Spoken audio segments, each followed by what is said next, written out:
Good afternoon, I'm Wendy Petrie and this is your afternoon news fix for Thursday, the 2nd of April. US President Donald Trump says his core objectives of the war with Iran will be complete very shortly. He claims Iran's navy is gone, its air force in ruins, and most of the regime leaders are now dead. Trump also earlier claimed Iran's leaders have asked for a ceasefire, which Iran's foreign ministry is calling false and baseless. He says discussions are ongoing, but they'll continue the operation until the job is done. We're going to hit them extremely hard over the next 2 to 3 weeks. We're going to bring them back to the Stone Ages where they belong. The Prime Minister says energy security will be a top issue going forward as he reallocates the high-profile energy portfolio in today's cabinet reshuffle.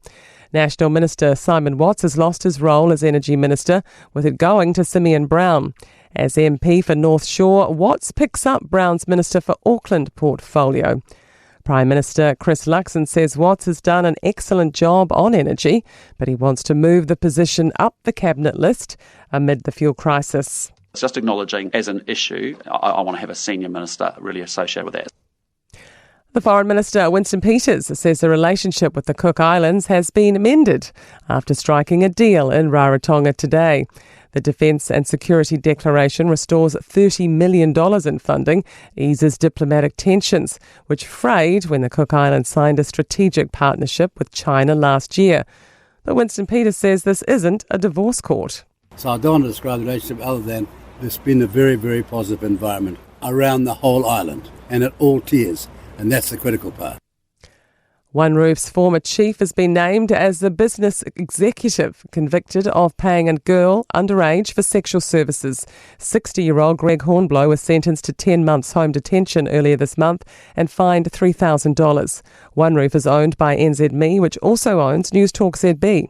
Emily Ansell reports. The then 14-year-old victim met Hornblow on Snapchat, claiming she was 17. He paid for Uber Eats in exchange for intimate content. Despite admitting knowing 17 was too young to pay for sex, he gave her $1,000 for an in-person sexual encounter.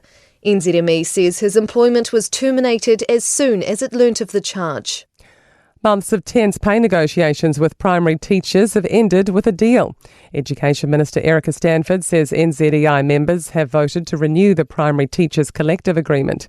The agreement gives top-level teachers a 4.7% pay rise in January, while others receive 4.6%. To sport, and White Ferns batting coach Craig McMillan rates Mealy Kerr's match-winning unbeaten 179 against South Africa the best innings he has ever seen from men or women. The idea of Formula One driver Liam Lawson taking part in Supercar's upcoming New Zealand-based rounds is unlikely to get out of first gear. And Melbourne Storm coach Craig Bellamy says he's sorry to lose Will Warbrick to the Warriors from next season, but he is hoping the winger will still perform strongly for them in the NRL for the next 20 weeks. I'm Wendy Petrie. That's your latest news fix. We'll be back with the next update tomorrow morning from the Newstalk ZB newsroom.